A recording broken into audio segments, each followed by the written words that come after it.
hydrocarbons. I will start with CSS, we call it cyclic steam stimulation, okay?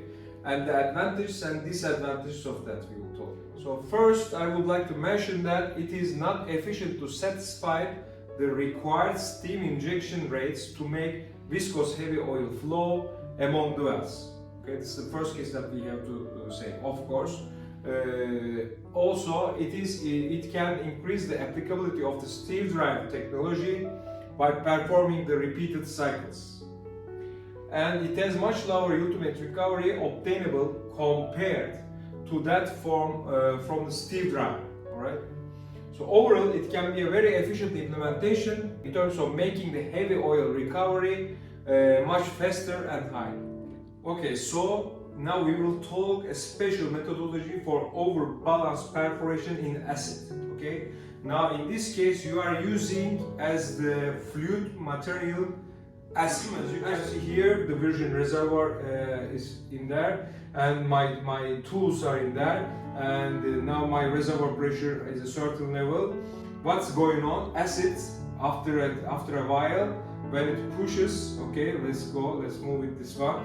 So the pressure in the place is increasing now, as you can see in the certain point, perforation point is increased, and now the fluid has some interaction through to the outside of the tubing, and then it comes through to the tunnels with the perforated material, and then extra pressurized, all right, extra pressure to tunnel, and then what happened? Perforated, okay, and then after the perforation it starts to decrease, my pressure starts to decrease, and this is my flowing period. As it penetrates into the fractures and inside the reservoir as well, and creates extra wax, okay, and creates extra wax. So there are some extra communication between two or more tunnels, okay, perforation tunnels. So it penetrates more and it enables us to have the production better, all right? And now flowing period I'm checking, now my pressure is decreasing and this is my flowing period. As it penetrates in perforation tunnel, it cleans the debris part, then penetrates to the formation by increasing the matrix as well as the fracture permeability here. Okay? Alright, this is the whole structure of overbalanced perforation in acid. Energy, if your multiphase meter using a dual energy gamma methodology, then most probably structure and the procedure will be like this.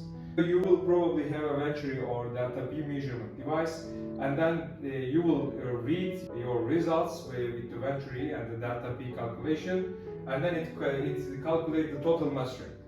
And in the other side, there is a source and detector, nuclear source and detector. It puts the results to a nuclear model and it calculates the phase hold-ups for each individual phase, oil, gas and water. Okay, so there is a result came from here as total mass rate in my bucket. There is a phase hold-ups in here for each individual phase, it's in my bucket. Okay, then I'm taking both of them and then putting that to a fluid properties model, and I'm calculating the single phase rates for each individual phase, gas, oil and water. Okay, this is the main structure. How they calculate they calculate the single phase rates. Okay, that's what we need to know.